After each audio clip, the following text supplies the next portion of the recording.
Hello, Kitty. Hi, Dean. How are you? Good. How are you doing? Good. I'm trying every day. I keep looking for new earbuds because mine keep disappearing. Well, you've got to ask your children for that. That's how they do it. Exactly. Hello, Kristen. How are you? Yes, hello. Where are you Hi, joining us Kristen. from? Austin, Texas. Beautiful. Beautiful. Yeah. Keep Austin weird. I can't wait to see it. We try.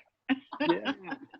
I hear such great things about Austin. I've seen Houston a lot, which is not Austin, I would Right. imagine. From a No. Texan, you would say it's apples and oranges probably, right? Well, I mean, I grew up in Houston, so I accept Houston too. But yeah, we But like Austin. But they don't say keep Houston weird. There's No, nothing weird about Houston. that is true. I'm excited to see why they want to keep Austin weird. We like a little quirkiness. We don't want to be too yuppie. Yeah. We prefer our service industry to be able to have color, have their hair any color they want with as many tattoos and piercings. I love it. And our pronouns on our. Yeah. It's a little weird. It sounds like Massachusetts. That's very cool. Well, we there was a school that we were speaking with in Austin. I don't remember Saunders? which. Yes. Mm-hmm. Yes. Yep. Oh, yeah. That is where my son goes to school, and it's where I'm doing my training for an ALT. Beautiful. Beautiful. Yeah, I don't know if I met the head of school at an IDA conference or something like that. I just probably. Well, and I just recently pinged her about you. Here, just a second. Yeah. It's a fairly small school of about, gosh, I want to say they have just a couple hundred students. But Laura Steinbach is the head of school. And I saw your video in the Embrace Dyslexia series. Yes. And that's what piqued my interest. And so I wrote her an email and said, hey, do you know about this? And I think that's something, I mean, the school goes from K through 12. So, and they really want to try to encourage the kids to think about how the gifts of dyslexia, not just that it can make life more challenging, which it can, but there are a lot of other things that come along with being able to have that brain.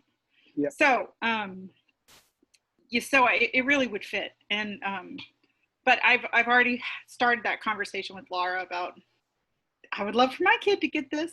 I think that would be something that would really fit with the culture of Ross and Saunders. Yeah, that sounds terrific. And go ahead.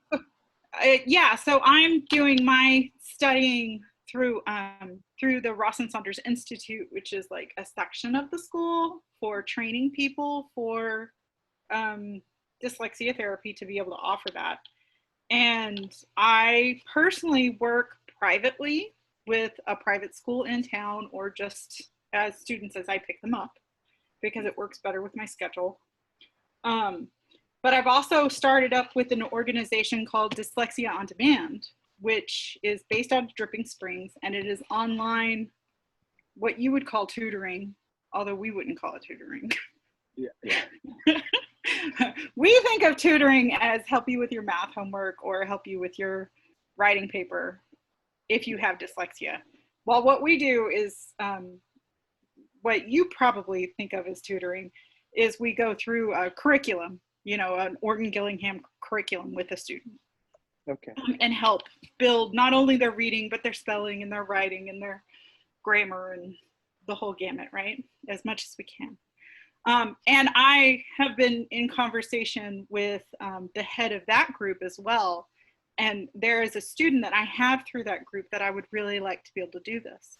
And so I have a meeting with her tomorrow to tell her about what I've learned with you.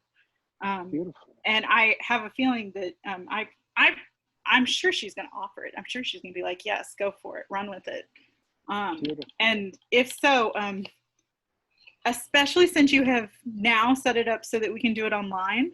Yeah. I think it's going to be a great fit.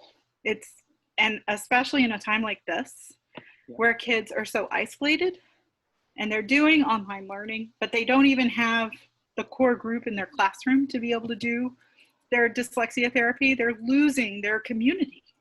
I mean, they've got some of it online, but you know, how easy is that? And so I think that this can really help fill that hole, especially for this year as 2020. Yeah. Sorry, I'm talking too much. No. It's fantastic. It's very insightful because, you know, because that's exactly,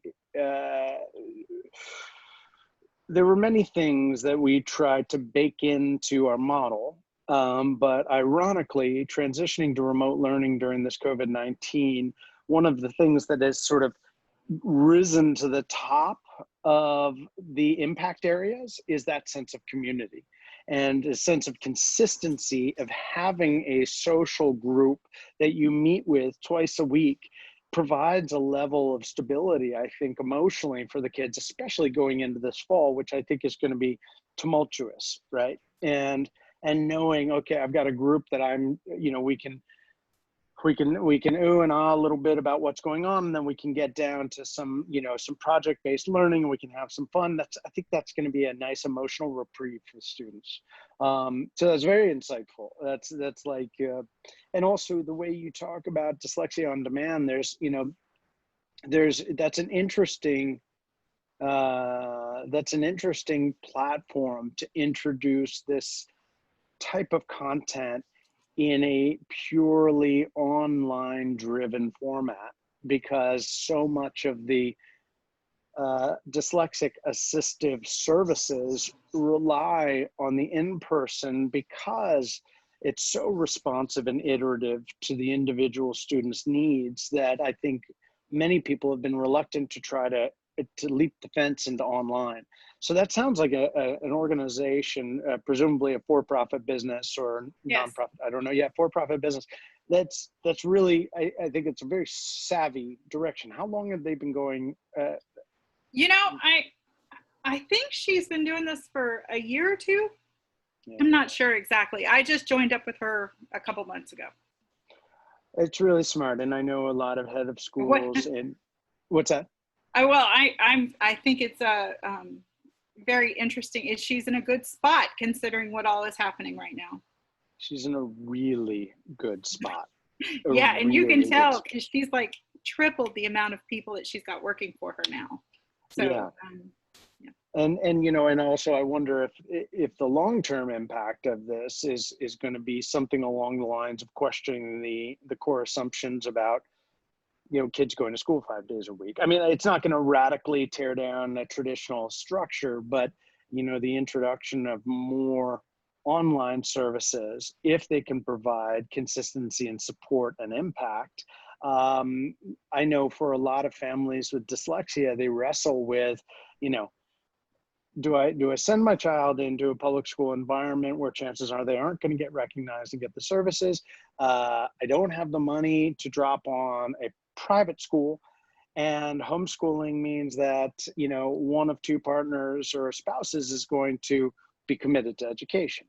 And those, you know, I wonder if there's going to be a fourth equation that comes out of this, which is, you know, maybe I'll pick my kid up early to get the ancillary support online, you know, when school goes back to normal. Because quite frankly, that's the only way that I can, you know, dance this hybrid model and have my child get the education they deserve. So yeah, that's, you're in, I do want to work with you selfishly to hear how your experiment rolls out and how that platform continues to grow. Yeah, so, if you had ever said to me on March 11th or March 12th that I would have to figure out how to do this online, I would say, no, it's impossible. It's multi-sensory. I can't do it with just a video.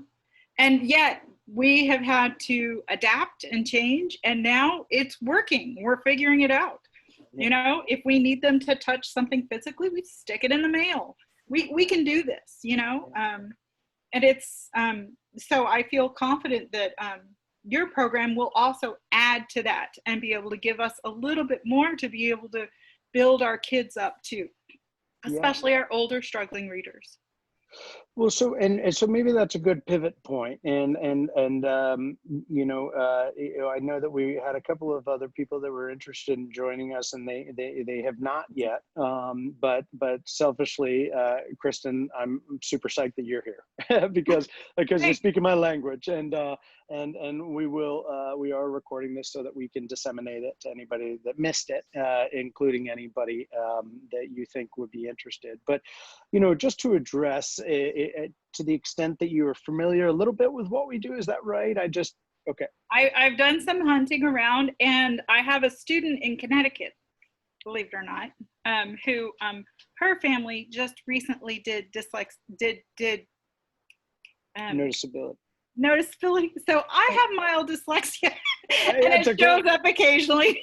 yeah, sure. Oh, the rest of us always do. So, and they were very happy with the program. They did it in person, and she had only wonderful things to say about it. And so that really turned me on even more to looking into it and thinking about it. Oh, that's fantastic. It's so nice to hear, you know, a positive experience, you know, third hand, because, you know, you always wonder if somebody's saying something nice to your face because they're saying it to your face, but this is wonderful affirmation. You know, simply put, you know, we're focused on that social emotional learning. The metrics that we're targeting are deltas in self-esteem, academic tenacity, and stigma consciousness, right? These are the three things that we're measuring. And the methodology is quite straightforward, right? We have content that is taught by us online using different modalities of learning so that we as an organization are responsible for conveying content.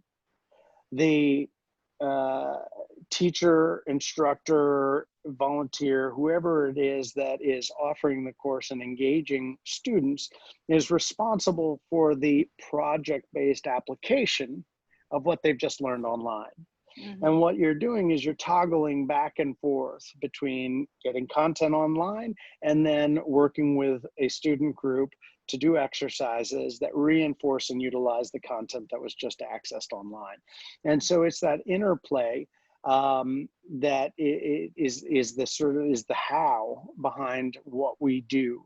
The what is a little bit more complicated. If it's sort of a Venn diagram, if you can imagine, you know, three concentric circles overlapping, we've got, you know, there are many professions where dyslexics are successful, but we've chosen the top four: entrepreneurship, engineering, architecture, and the arts.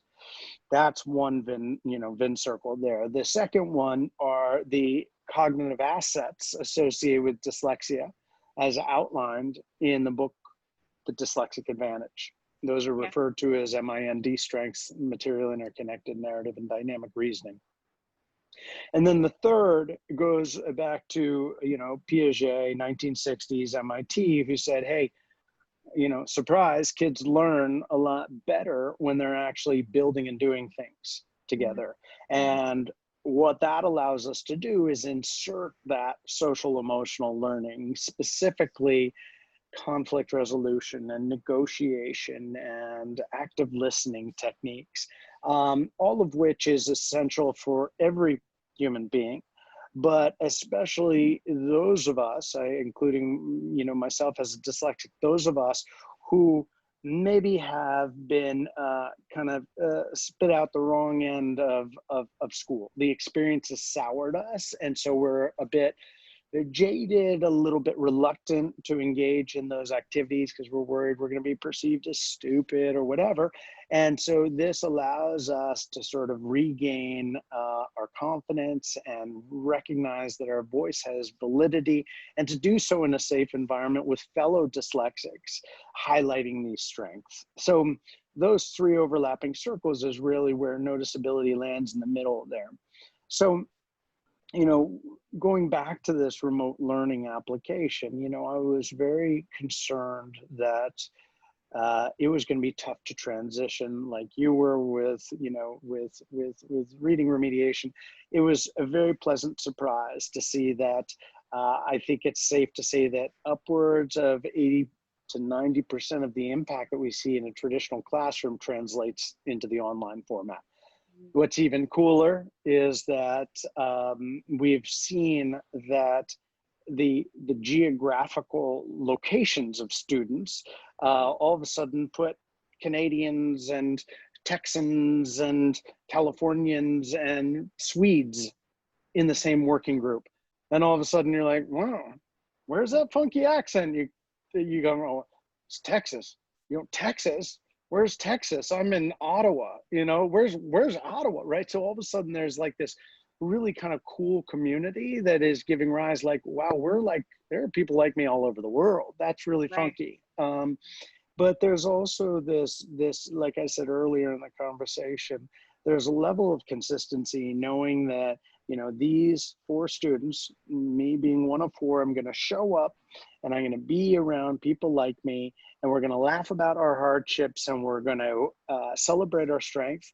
And over the course of 6 weeks, we're going to come up with a project that is uniquely ours, and it's going to culminate in a presentation where, yeah, we're chewing our nails and, you know, beads of sweat in preparation, and we get through it.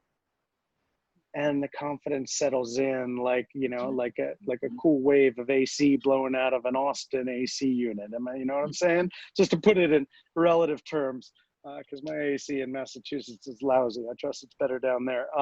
So that's really kind of the nutshell of what this is. And I think that offering it in conjunction with reading remediation allows the student to both strengthen areas of weakness and highlight and celebrate areas of strength simultaneously, a more balanced approach. Mm-hmm. So that's a lot, but that's it in a nutshell. Did I create more questions than answers, or? No, I do have some questions though. Yes. First of all, it looks like right now you only offer the entrepreneurship for online. Is that correct? As of today, the answer is no. It's entrepreneurship, engineering, and architecture as well. Okay, and you would recommend starting with entrepreneurship? Entrepreneurship first and foremost. It's the easiest both for the facilitator to get accustomed to the way we do things, and also because engineers and architecture course has just been completed and then revamped for remote, and so it's brand new, and therefore I've never taught it. I'm about to start teaching it, but I'm quite confident that it's going to be as good, if not better, than entrepreneurship. I'm very excited about it. Okay. Another question I have is that most of my students I teach 4 days a week. And so I was envisioning that it would work best schedule-wise if we did once a week. And I realized, from what I understand, there's usually a video and then there's some group work, right? Yep. Do you think it would be feasible, from your experience with kids and with working with this, to do like a 2-hour block once a week instead, with maybe a 10-minute break in between? Yeah, I think it is feasible. And, you know, I'm presuming that your students don't know each other. Is that correct? They likely won't. No. They likely won't. So, at least not the first group I'm expecting. Right. No, 2 hours. I mean, you know, it boils down to team chemistry. And the early part of the course, students are apprehensive, right? Dyslexics in general, I think, they have some trust issues, and legitimately so, right? And they've got to overcome that. And it's awkward in the beginning, and we have some exercises that address that awkwardness, you know, icebreakers and the other sort of exercises. You know, I think that it could work for sure for 2 hours. Let me put it differently. The way we are working remotely with students, let's say that we meet on Monday and Thursday. The assignment prior to Monday's 1 hour Zoom call is great. Over the weekend, check out module 1 videos, which let's say if you sat down and watched them all in one viewing would be 16, 17 minutes, right?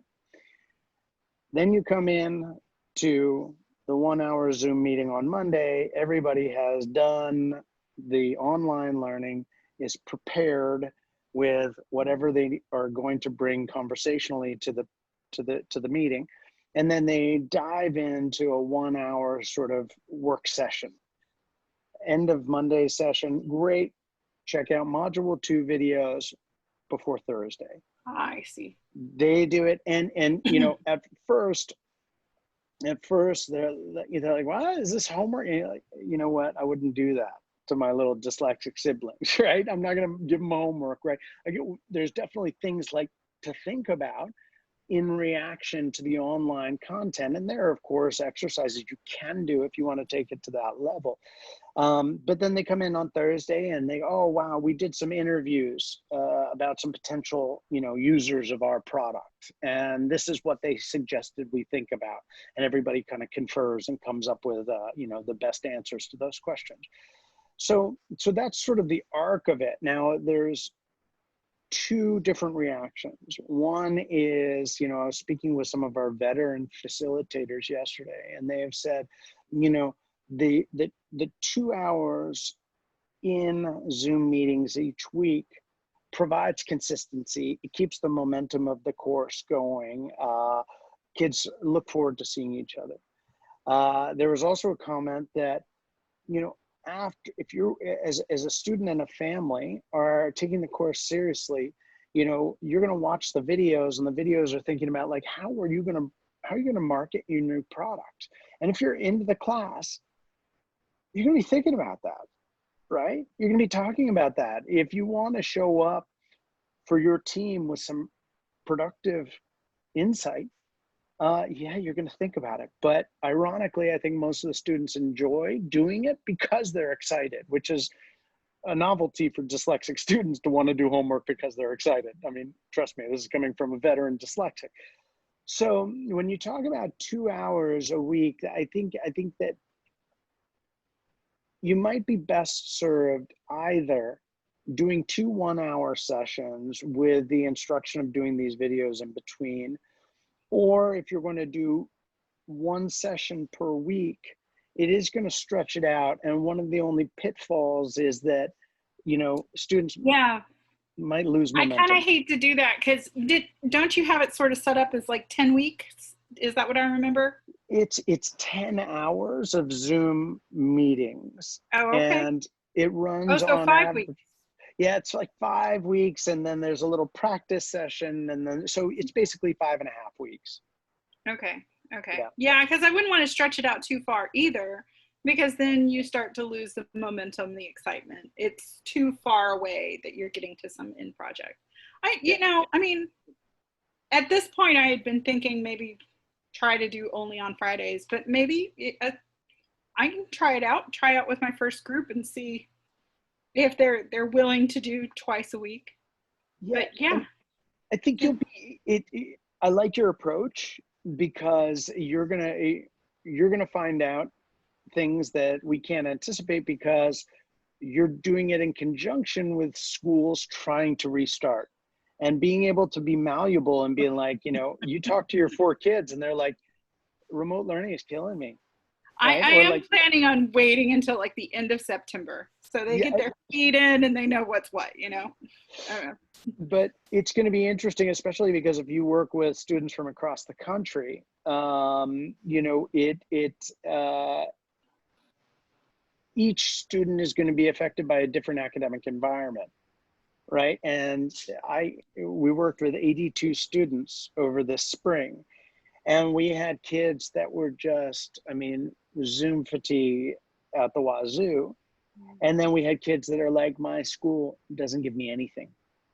And all I'm doing is screen time and everything in between. And you go, whoa, I mean, you know, it's a big issue, right? Yeah. It is. but tweaking your delivery based on those individuals and response to their situation is going to be key. Yeah, yeah, yeah. But there's also one other thing, which is, you know, we firmly encourage you to take our content. You purchase, access for your students, and then you in turn are then charging families for access to the course. I mean, and so have you thought about that aspect Yes, of things? yes. Okay. So I am still in training for my ALT certification. Yeah. So I don't charge my families full price as I would if I were certified. And I was expecting I'll probably feel it out first and see if maybe, I mean, because I charge about half for this one family. They've grandfathered in, and so I'm keeping them at the same rate, right? Yeah. So I'm gonna check with her, but I'm pretty sure she'll be on board with paying the same rate that she's been paying me. But I am very much of the belief of I want to try to meet my kids where they are, including finances. And so if finances are an issue, then I try to find a way to make it work. And I just want to come out even or close to even. That's really what matters to me. And I get so much out of it. I really enjoy it. I know not everybody can do that. Luckily, my husband and I are in a place where I can. So yeah, no, I have thought about finances, and I've also thought about, I took it to heart when I saw it on your video talking about try to make sure that you can do it in a way so that the kids can come, that finances are not a barrier to being able to participate. And I very much agree with that. You know, I'm so glad. Is that what you were asking? Oh yeah, no, that's okay. perfect. That's perfect. I mean, because we're in an interesting situation where we're selling package curriculum to schools. Fantastic, and they're off to the races. They do with it what they want, and we support them very remotely. Then we, as an organization, are working directly with students and had been recipients of a grant to offer it for free to those 82 students during lockdown. It was sort of a social service, and recognize that we've now this is going to be a substantial part of our delivery moving forward, COVID or not, right? And so what we've now done is we've determined what a price per student model is. If somebody approaches us and we offer it to them, what we will charge them. And we always have back channels that provide scholarship access, that individual donors, to make sure that we don't make the cost a reason to not provide service. Right. But essentially, yeah, go ahead. Sorry. I'd be curious to know what number that is. Yeah, so that number is $175 a student. Okay. Oh, and for the whole time. For the whole course. And what that is based on is 4 students and 1 facilitator. When you look at our content, you have approximately 10 hours worth of content online and 10 hours worth of Zoom. So it boils down to $8.75 per hour. Okay. Which is 2 cups of coffee, 2 cups of Starbucks coffee, right? Per hour. So that's, I mean, so what we felt was that was reasonable for most families. It's going to be cheap for some and still cost prohibitive for others. We're trying to address that. But, in a situation like yours, I think that it behooves you to look at our remote learning package, where you, for $450, would get access to the content for a semester-long period, where you can then offer that to multiple students, and your cost is is stabilized at 450. And if you're charging what, 450, you know, if you're charging the same price as we are, you know, comes out to 11.25 an hour. 11.25 an hour. Yeah, exactly. Well, it also, all you have to do is get 2.5 students to recoup that, right? Yeah. At $175. So if you're then in turn charging, you know, we suggest that you want to work with a minimum of 3 to 4 students in one group, minimum 3, maximum 4 students in one working group. So if you've got one working group, you've now recouped your out of pocket and are now in the black, so to speak. If you're doing 2 groups, 3 groups, 4 groups over one semester length, you're very legitimately, and you should be earning revenue for that. But that's $450 for one semester, right? For one semester. I thought that was for a year. Yes, it is. It has been for. Sorry, I'm just double checking. But your print materials were more expensive, so maybe that's why. Our published materials, and if I'm making a mistake on that access point, that's on me, because we've been toggling back and forth about different pricing structures based on what this is. You're right that it would be $450 for 1 academic year. I apologize. 1 academic year. I was doing the Okay. 175 based on 1 semester per student in our we provide them model, but we've got about 5 different models that we're juggling because, you know, it's a pandemic. So, but yeah, so in that case, you know, you would be, I see that as a very positive revenue model for you. And we, as an organization, know that we are supporting an educator who cares, who is carrying out our mission, you know, vicariously. And that's fantastic. So it's I think it's a win-win on all fronts. Yeah. So. Well, I have to be honest. I'm not looking at this as, oh, it's a great way to roll in some dough. I'm looking at this as, this is a great way to build up my students that are really struggling. And I just started with a 4th grader last week. And when I was doing assessments with him, I asked him, okay, when we get off the call, will you please write a short paragraph about something, a story, any story, just so I could see where his writing was. And his mom wrote me and said, I'm sorry, he's throwing a fit. He's having a meltdown. He's hitting himself on the head and calling himself stupid. I'm telling him that he can't skip this. He will turn it in, but it's not going to be today. And I called mom and I said, it's okay. Great, I've got my answer. Now I know writing is a struggle. That's all I need to know. Please tell him he does not need to do it.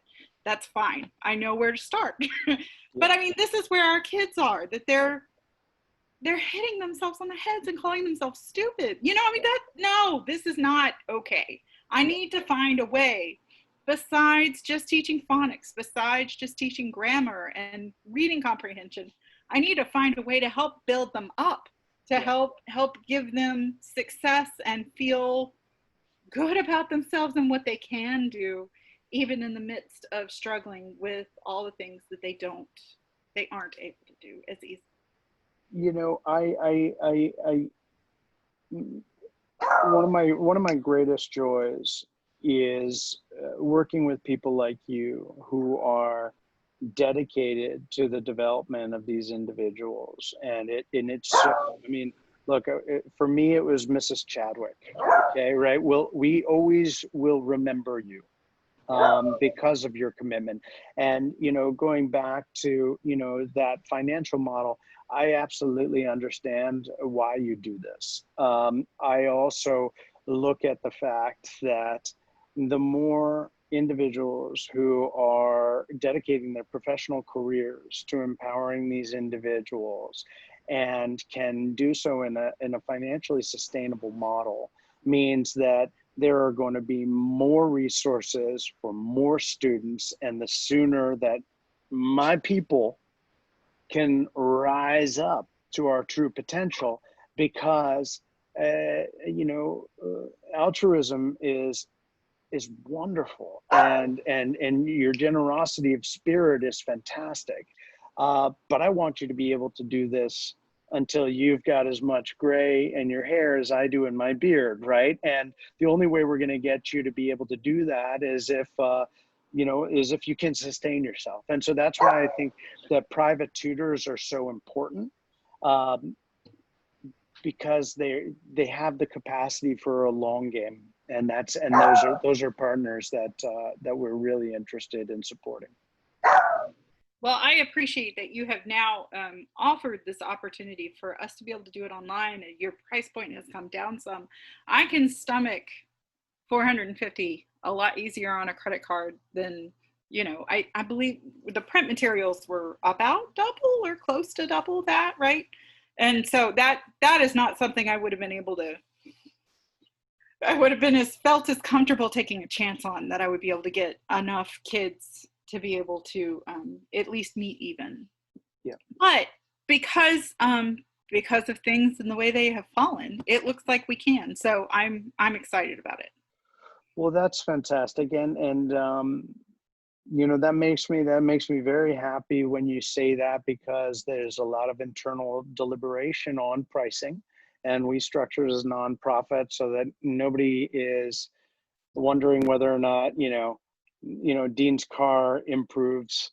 You know, like, if I'm a nonprofit, everybody knows that the car in the driveway stays the same no matter how many students we serve. And so, you know, that I'm glad that we hit a sweet spot with our pricing that enabled you to offer this. That means that we hit it correctly.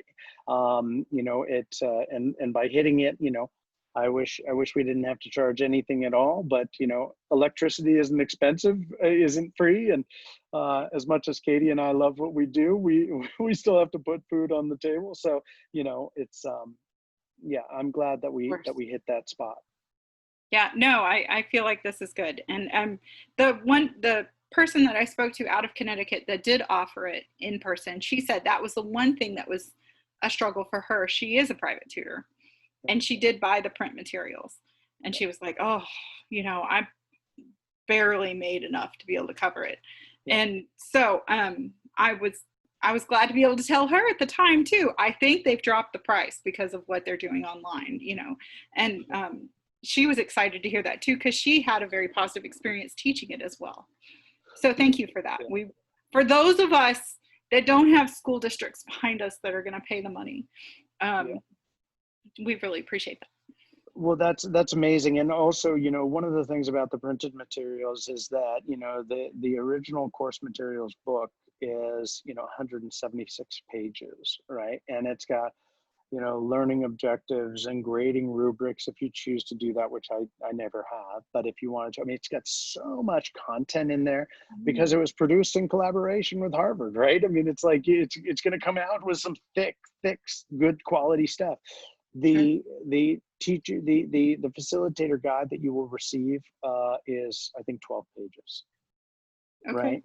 And it's really, you would, with your passion and expertise, you would have to really try hard to mess it up. Like, you would have to make a concerted effort to mess it up. With your passion and your compassion, plus your understanding of this population, you are going to do so well, and your students are going to thrive so beautifully. And I'm not saying that because we've created anything special. We haven't. It's just basically teach kids what they're good at. Don't play like that. You have. What I'm saying is your delivery will be exceptional, and I think that you will witness many sort of a moistened eye during the presentations, both from parents and probably yourself. It'll be pretty sweet. Okay, great. Well, okay, so like I said, I have this meeting tomorrow with the head of the online program. Is there something I can share with her, whether it be examples of some of your materials or a clip? Sure. There is a tremendous amount of material I can send you. Let me do this. I'm going to send you I'm going to send you an overview and a one pager, and then a more logistical, like sort of how it works. But then what I'll also do is I'll send you a couple of links. This may be for your own curiosity. They're on YouTube as opposed to Vimeo, so that you can actually play them back at 2x. Right, so an hour long becomes a half an hour, and you can say, "What's up, buddy?" You want to say hi? He's in Massachusetts. Hi. Hey, bud. Hey, bud. So you can see a little bit about how we don't record our students, obviously, but I got permission to record one class that I was facilitating, so that other facilitators could see how I do it. And you can play it at 2x. You know, we sound like chipmunks, but you can see how the interaction takes place and sort of see the arc of each lesson. Awesome. We will, you know, I trust you. Well, maybe we'll send you that facilitator guide. Okay. If, Great. Just do me a favor and just don't share it beyond No, yourself. I won't. No, I won't. Well, and I'm about as good as sold, so don't worry. Fantastic, good. Well, Yeah. you know, it's if you are ever inclined, and you do offer this with students, you always have Katie as a wonderful sort of logistical administrative support. And then I can answer some of the nuances of delivery. But then also selfishly, to be honest with you, I mean, with your comfort level, I always love to meet students, and and dropping in a cameo Oh sounds. my gosh, that would be great. It sounds pretentious. They would eat that up. Well, I would just love to check in, around module 5 and say, so I hear you guys are up to something cool, and then maybe at the fishbowl presentation, maybe being invited to listen in on that. That's super great. Cool. I do it selfishly because these kids are so outstanding, as you well know, and they give me so much hope and joy and confidence in our future. These are the problem solvers. These are the only ones that are going to get us out of this mess. So, and man, do we need it. Exactly.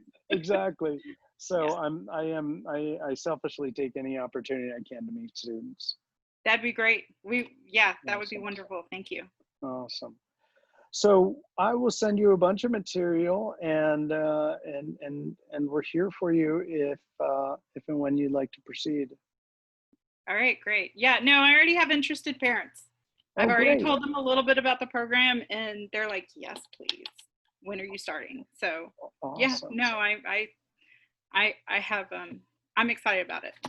Awesome. And, I wonder, this is not something we've ever navigated before, but it's so interesting. Like, if you've got students, from Austin and, Charleston, South Carolina, or whatever that you're working with, we have this map where we put now little icons where remote learners are located. It's really cool because you see people from all over the world.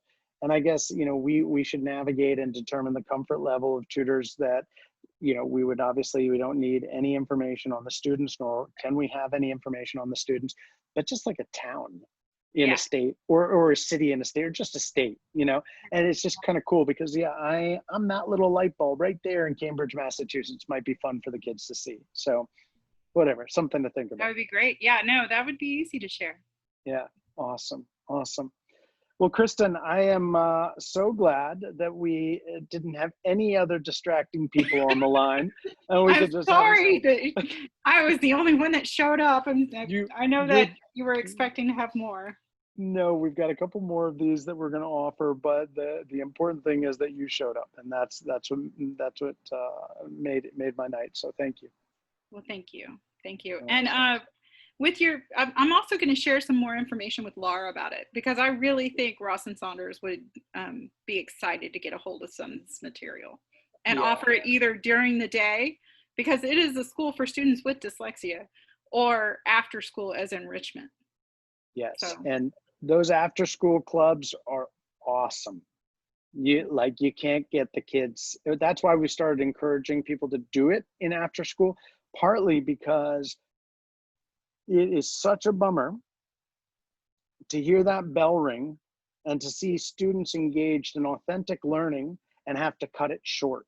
Sure. And after school allows a lot more time and relaxation to get those creative juices going. Sure. So yeah, we would be happy to communicate with them at a moment's notice. All right, great. That sounds good. Cool. All right, well, Kristen, thank you. you're So up. nice to meet you. I can't wait Thank you, Kristen. to get a cup of coffee from some tattooed, pierced, dyed What hair we do best in Austin. barista. All right, Yeah. good. You've given me an excuse to get down to Austin. Eventually. That sounds Eventually. great. All right. All right. Thank you very Kristen. much. Nice to meet you. Likewise. And y'all have my email address, right? Or do you want me to put it in chat? Would that be helpful? Or Katie, you got me. We emailed how many times today? We've emailed a bunch of times. Thank you so much for making the time. I was really excited for Jean to meet you and to hear your questions. And I couldn't agree more with Dean that you are a perfect person to be offering this. You're passionate. And I'd be really curious to see how you do it with a group of students. Well, I think you'd be great. Thank you, but it doesn't matter how good of a teacher you are if you don't have a curriculum. You know, there's only so far you can go. And so I'm really excited about your curriculum and what it can do for our kids that need it so badly. So thank you. Awesome. Kristen, thanks for doing what you do, and we'll be in touch. Okay, take care. All right. Cheers. Bye. Thanks. Bye-bye. Bye.